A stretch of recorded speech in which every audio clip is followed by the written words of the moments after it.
Assalamualaikum warahmatullahi wabarakatuh. Alhamdulillah wa syukurillah, kita masih bisa bertemu lagi ya pada hari ini pada mata kuliah promosi kesehatan. Kemarin kita sudah membahas mengenai konsep dasar perilaku ya. Nah, pada pertemuan kali ini kita akan membahas mengenai perubahan perilaku. Namun, sebelum kita mulai perkuliahan pada pagi hari ini, alangkah baiknya kita berdoa menurut agama dan keyakinan masing-masing terlebih dahulu. Berdoa dimulai.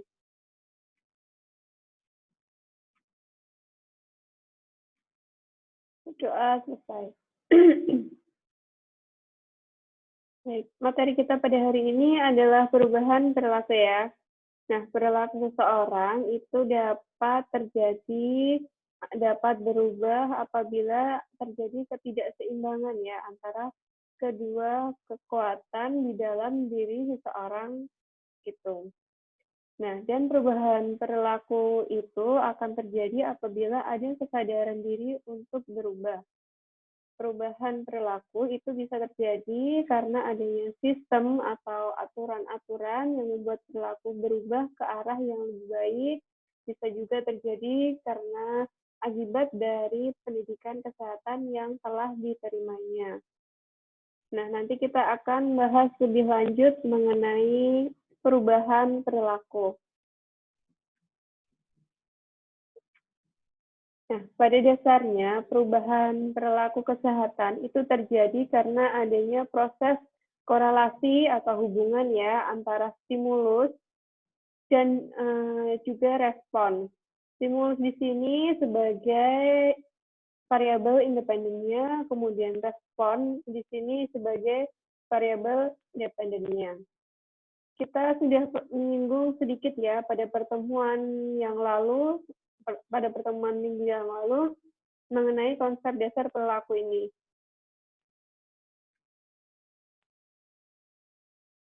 Nah, manusia itu bisa menciptakan barang, melakukan perubahan atau menerima perubahan yang terjadi, dan dapat mengembangkan perubahan tersebut ya. Nah, dalam bagian ini memberikan gambaran mengenai kreativitas manusia dalam menciptakan dan menerima perubahan-perubahan tersebut. Perubahan sosial yang terjadi dalam kehidupan masyarakat, manusia itu merupakan makhluk yang kreatif ya, kreatif dan aktif untuk menciptakan barang atau hal-hal yang baru. Kemudian mengembangkan idenya. Misalkan manusia itu mampu untuk menciptakan teknologi baru ya, seperti misalkan penemuan USG 4 dimensi atau penemuan vaksin polio atau penemuan vaksin COVID-19 dan lain sebagainya. Nah, hal tersebut itu dilakukan oleh manusia dalam rangka untuk pengembangan ya, untuk pengembangan dan juga perluasan terhadap apa yang diketahui oleh manusia dan sifatnya itu berencana ya, berencana dalam perubahan, dalam melakukan perubahan tersebut. Nah, di sini individu sebagai agen perubahan. Nah, dalam bagian ini ya, menunjukkan bahwa individu itu sebagai agen perubahan sosial dalam kehidupan masyarakat. Jadi, individu yang merencanakan dan mengembangkan perubahan sosial yang terjadi di tengah-tengah kehidupan masyarakat atau kelompok. Nah, dalam hal ini, itu individu memiliki jiwa yang besar, sifat yang baik, dalam arti berakhlak mulia ya, kemudian hidup dengan bersosial, bertindak secara rasional, mengikuti segala aturan yang berkembang ya, dan pengetahuan yang luas sehingga akan melahirkan generasi yang dapat melakukan perubahan menuju ke arah yang lebih baik tentunya. Nah, sehingga individu yang menjadikan kelompok, organisasi, dan juga masyarakat itu di sini sebagai agen perubahan ya untuk mencerminkan aktivitas yang positif dalam kehidupannya.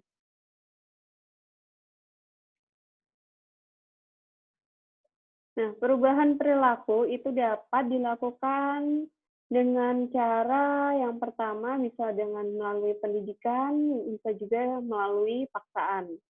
Nah, yang melalui pendidikan itu adalah proses belajar, tumbuh kesadaran, tumbuh kesadaran sendiri efeknya bertahan lebih lama. Jadi melalui pendidikan dengan proses belajar itu sehingga akan menumbuhkan kesadaran dengan sendirinya ya pada dirinya sendiri dan akan menimbulkan efeknya dalam perubahan perilaku tersebut yang efeknya itu akan bertahan lebih lama. Kalau melalui paksaan, itu prosesnya itu akan lebih cepat ya daripada melalui pendidikan tadi. Tapi resikonya akan lebih besar dan juga akan menimbulkan konflik. Nah, perubahan perilaku melalui pendidikan kesehatan itu bisa untuk merubah perilaku, baik itu pada penderita, pada tenaga kesehatannya, dan juga masyarakat-masyarakat yang bersangkutan, pada masyarakat yang terkait. Kemudian juga akan mendukung program yang telah berjalan dan perbaikan institusional.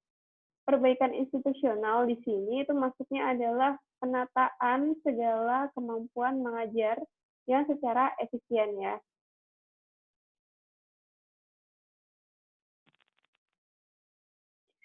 Prinsip atau dasar proses pembelajaran, belajar mengajar ya. Nah, dalam konsep Amerika itu belajar itu artinya adalah penyempurnaan potensi atau kemampuan organisme baik secara biologis maupun psikisnya ya yang diperlukan dalam hubungan manusia dengan dunia luar dan dalam hidup bermasyarakat. Kalau menurut konsep Eropa, belajar itu artinya menghafal, mengingat, mereproduksi sesuatu yang dipelajari.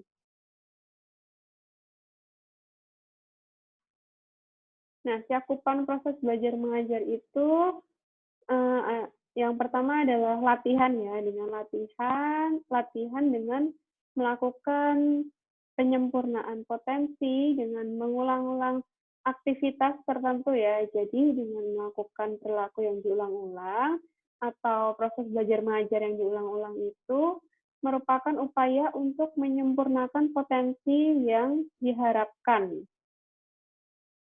Kemudian terjadi dalam taraf biologis atau proses kesadaran. Kemudian bila berkembang ke dalam taraf psikis atau proses ketidaksadaran biologis itu adalah prosesnya otomatisme ya. Otomatis itu berarti tindakan tanpa disadari. Tindakan yang otomatis terjadi, cepat dan juga tepat. Kemudian cakupan yang kedua itu adalah menambah atau memperoleh pelajaran baru. Proses belajar itu adalah usaha untuk memperoleh hal-hal yang baru dalam perilaku, yaitu pengetahuan, keterampilan, nilai-nilai dengan aktivitas kejiwaan sendiri. Nah, untuk ciri-ciri kegiatan belajar itu ada 3 ya. Yang pertama, kegiatan belajar itu menghasilkan perubahan pada diri individu. Kemudian yang kedua, kemampuan baru yang diperoleh dari kegiatan belajar tersebut itu berlangsung dalam waktu yang relatif lama. Kemudian perubahan itu terjadi karena usaha dari individu tersebut untuk menciptakan perubahan perilaku, bukan karena proses dari kematangan pada diri seseorang. Jadi terjadi karena usaha dari diri individu tersebut ya, bukan dari kematangan pada diri individu tersebut. Nah, Gilbert itu berpendapat bahwa ada 4 kelompok faktor yang mempengaruhi proses belajar. Ada 4, yaitu adalah materi yang dipelajari, lingkungan, instrumental, dan kondisi individual subjek belajar. Untuk materi yang dipelajari itu untuk mencapai tujuan instruksional ya, itu akan menentukan proses dan hasil belajar yang kita peroleh dari materi yang telah kita pelajari. Namun, belajar pengetahuan atau belajar keterampilan itu proses belajarnya itu berbeda ya. Nah, untuk pengetahuan itu sendiri itu yang dipelajari adalah teorinya. Nah, sedangkan untuk keterampilan itu adalah skill-nya, prakteknya. Kemudian lingkungan. Lingkungan itu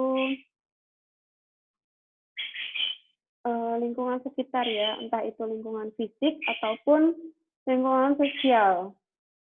Kemudian instrumental. Nah, instrumentalnya itu bisa berupa hardware-nya dan juga software-nya. Untuk hardware-nya atau perangkat kerasnya itu adalah perlengkapan belajar dan juga alat-alat peraga atau alat bantu.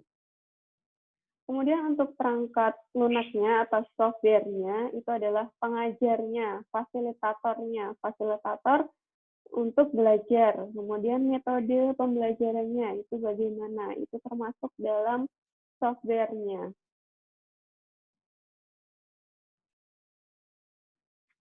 Nah, agar hasil belajar itu efektif, maka faktor instrumental ini harus sesuai ya dengan materinya dan juga subjek belajar. Kemudian kondisi individual subjek belajar.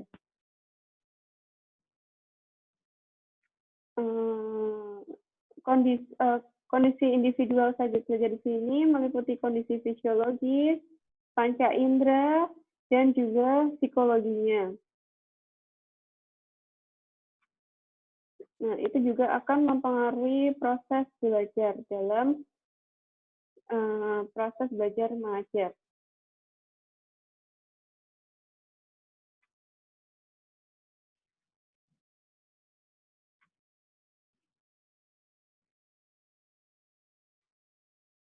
Kemudian menurut Becker, perilaku kesehatan itu ada 3 kelompok ya.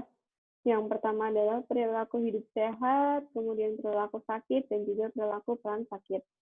Nah, untuk yang perilaku hidup sehat itu adalah tidak merokok, olahraga teratur, minimal seminggu 2 kali ya. Kemudian makanan dengan menu seimbang, dan juga bergizi ya tentunya. Kemudian tidak mengkonsumsi alkohol maupun nafsa, kemudian istirahat yang cukup, dan membiasakan perilaku yang positif atau gaya hidup yang positif bagi kesehatan kita.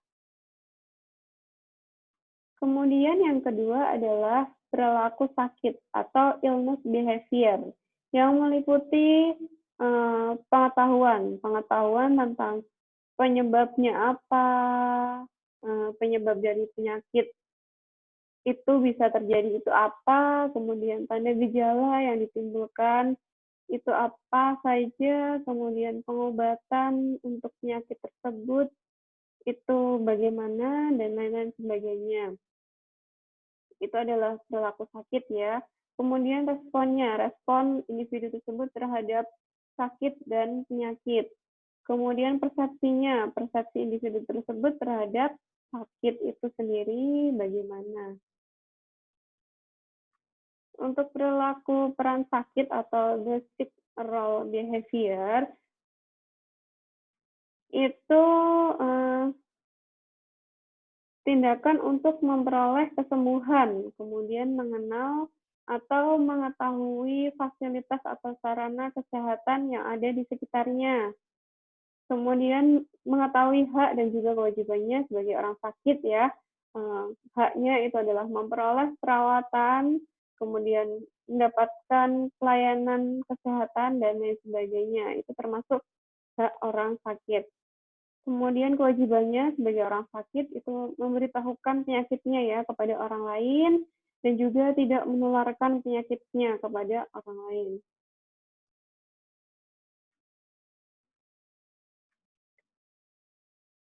Untuk bentuk-bentuk dari perubahan perilaku, perubahan itu bisa terjadi secara alamiah ya, atau natural change. Natural change ini adalah perubahan perilaku karena terjadi perubahan alam atau lingkungan secara alamiah ya. Jadi perubahannya itu tidak dibuat-buat karena dengan sendirinya perubahan itu terjadi karena adanya perubahan dari alam atau adanya perubahan dari lingkungan sekitarnya. Kemudian bentuk yang kedua adalah perubahan yang terencana ya, plan change. Jadi plan change ini adalah perubahan perilaku yang terjadi karena memang direncanakan oleh individu yang bersangkutan ya, dengan tujuan untuk memperoleh suatu perubahan yang dia harapkan.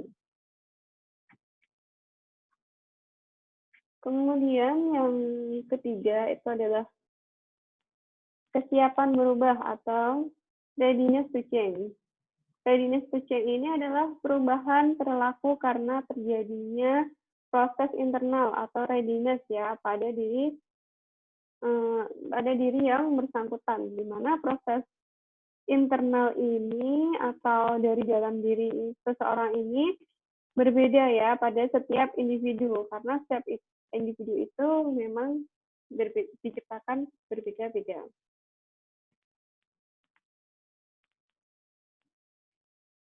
Untuk tingkatan dalam perubahan perilaku itu ada 5 tingkatan ya. Yang pertama adalah prekontemplasi. Pada tahap ini itu belum ada niat untuk melakukan perubahan perilaku. Kemudian tahap selanjutnya adalah tahap kontemplasi, di mana individu itu mulai sadar adanya masalah-masalah yang terjadi di dalam dirinya, dan kemudian secara serius ya, ingin untuk mengubah perilakunya menjadi lebih sehat. Namun pada tahap kontemplasi ini belum siap ya individu tersebut untuk melakukan komitmen untuk berubah.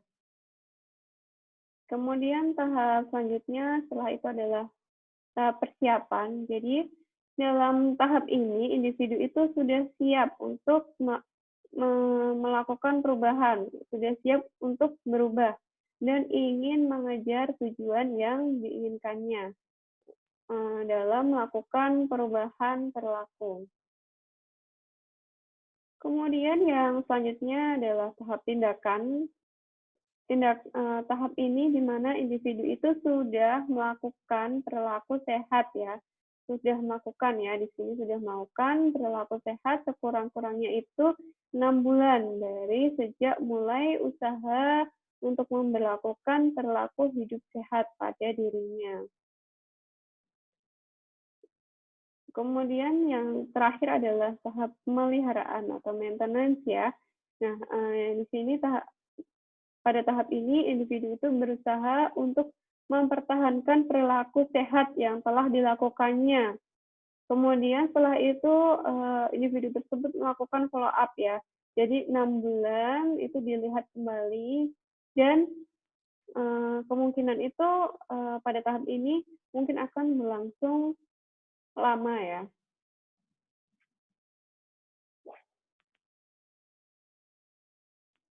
Nah, untuk strategi perubahan perilaku itu ada 3. Yang pertama menggunakan kekuatan atau kekuasaan atau dorongan. Kemudian yang kedua pemberian informasi. Yang ketiga diskusi partisipasi. Untuk menggunakan kekuatan atau dorongan atau kekuasaan, itu jadi perubahan perilaku di sini itu adalah perubahan yang dipaksakan ya, sehingga mau tidak mau individu tersebut harus melakukan perilaku yang diharapkan, perilaku yang didorong ya untuk melakukan perubahan perilaku tersebut. Misalkan dengan dibuatnya undang-undang atau peraturan-peraturan yang harus dipatuhi oleh masyarakat, sehingga mengakibatkan adanya perubahan perilaku pada masyarakat tersebut. Nah, dengan menggunakan cara ini biasanya itu perubahannya akan berlangsung sangat cepat ya. Perubahannya itu akan cepat terjadi, tapi perubahan tersebut itu tidak berlangsung lama karena perubahan yang terjadi itu bukan karena kesadaran dari diri seseorang itu sendiri. Misalkan sebagai contoh, seseorang itu akan suatu institusi itu akan mengadakan akreditasi sehingga semuanya tertata. Ruangannya ditata sedemikian rupa, kemudian segala sesuatunya diatur agar mendapatkan akreditasi yang baik. Tapi setelah selesai akreditasi tersebut, semua sarana prasarana itu kembali seperti sedia kala, seperti semula. Misalkan buku-buku di perpustakaannya itu berantakan, halaman berserakan daun-daun, dan sebagainya. Jadi karena perubahan tersebut dipaksakan sehingga akan berlangsung sangat cepat dan bertahannya itu juga akan sangat cepat. Kemudian pemberian informasi ya. Nah, dengan adanya pemberian informasi kepada individu atau masyarakat misalkan tentang cara hidup sehat, kemudian pemeliharaan kesehatan, kemudian cara menghindari penyakit, misalkan penyakit demam berdarah, maka masyarakat tersebut itu akan meningkatkan pengetahuan masyarakat dengan pemberian informasi oleh tenaga kesehatan tersebut ya. Nah, dengan adanya pengetahuan yang didapatkan oleh masyarakat tersebut itu akan menimbulkan kesadaran masyarakat yang pada akhirnya itu akan menyebabkan orang tersebut berperilaku sesuai dengan pengetahuan yang mereka dapatkan. Nah, dan perubahan perilaku tersebut dengan cara ini akan membutuhkan waktu yang relatif lama ya, karena sama saja dengan pendidikan kesehatan, tapi hasilnya yang dicapai, perubahan yang dicapai itu akan berlangsung lebih lama ya daripada tadi perubahan perilaku akibat kekuasaan atau kekuatan atau dorongan. Misalkan contohnya, murid di sekolah X itu mendapatkan informasi mengenai cara menggosok gigi yang baik dan benar. Nah, suatu hari dia sakit gigi, padahal sebelum dia mengalami sakit gigi, kebiasaan cara dia untuk mensikat gigi, untuk menggosok gigi itu tidak baik, tidak benar, sehingga saat dia sakit gigi, mau tidak mau dia harus menerapkan cara menggosok gigi yang baik dan benar agar sakit gigi tersebut itu tidak terjadi lagi ya. Maka kemudian setelah dia menerapkan cara menggosok gigi yang baik dan benar tersebut, dia menerapkannya secara berkesinambungan ya, karena dia telah mengalami sakit gigi sehingga dia sadar untuk melakukan perubahan dengan menggosok gigi dengan baik dan benar. Kemudian yang strategi yang ketiga dengan diskusi partisipatif. Nah, dengan diskusi partisipatif ini, cara ini itu dapat jadi masyarakat itu melakukan pengembangan diri ya, dengan di mana penyampaian informasi kesehatan itu bukan hanya satu arah saja, tapi dilakukan secara partisipatif. Jadi masyarakat itu tidak hanya menerima informasi, tidak hanya sebagai penerima informasi yang pasif saja, tapi juga aktif berpartisipasi dalam diskusi mengenai informasi-informasi yang diterimanya, informasi-informasi kesehatan yang diterimanya. Nah, cara ini itu akan memakan waktu yang lebih lama ya dibandingkan dengan cara yang kedua tadi, dibandingkan cara dengan pemberian informasi tadi ya, yang kedua.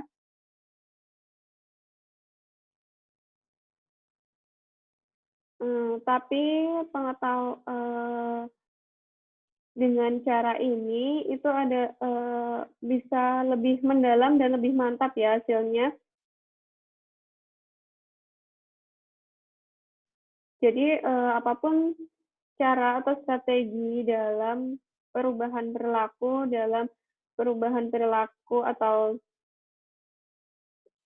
change behavior itu akan terjadi apabila ada partisipasi dari masyarakat, dari individu untuk mewujudkan perubahan-perubahan perilaku yang diharapkan. Nah, perubahan perilaku itu diarahkan untuk mengubah perilaku yang negatif atau perilaku yang tidak sehat menjadi perilaku yang positif ya, sesuai dengan nilai-nilai kesehatannya. Kemudian pembentukan atau pengembangan perilaku sehat. Jadi yang tadinya tidak sehat atau yang tadinya sudah sehat itu bisa dilakukan pengembangan perilaku sehat agar perilakunya itu menjadi lebih sehat. Kemudian memelihara perilaku yang positif agar selalu positif.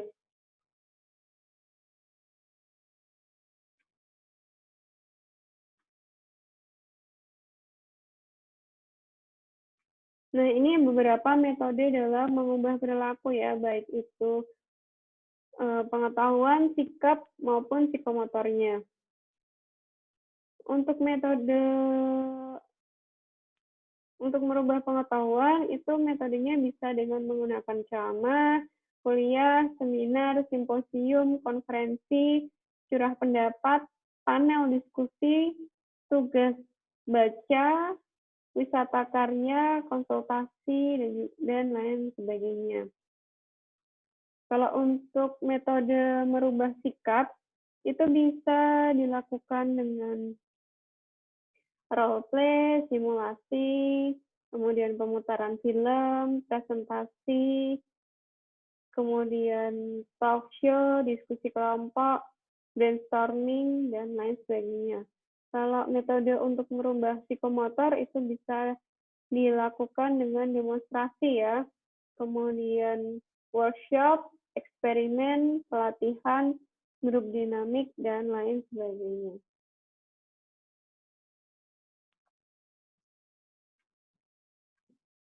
Nah, baik, itu yang dapat saya sampaikan pada pertemuan hari ini mengenai perubahan perilaku.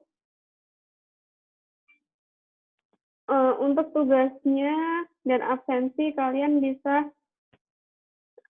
dilihat di Google Classroom ya, yang sudah saya buat. Nanti kalian tugasnya lampirkan di Google Classroom agar saya bisa follow up.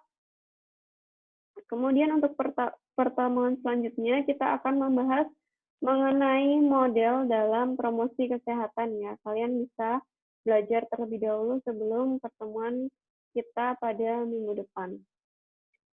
Baik, pertemuan pada hari ini saya cukupkan sekian. Apabila ada kurang lebihnya, saya mohon maaf. Apabila nanti ada pertanyaan-pertanyaan, bisa kalian sampaikan ya. Bisa japri atau bisa ditanyakan di Google Classroom atau di grup WA. Baik, sekian yang dapat saya sampaikan. Apabila ada kurang lebihnya, saya mohon maaf. Saya akhiri, wabillahi taufiq wal hidayah. Wassalamualaikum warahmatullahi wabarakatuh.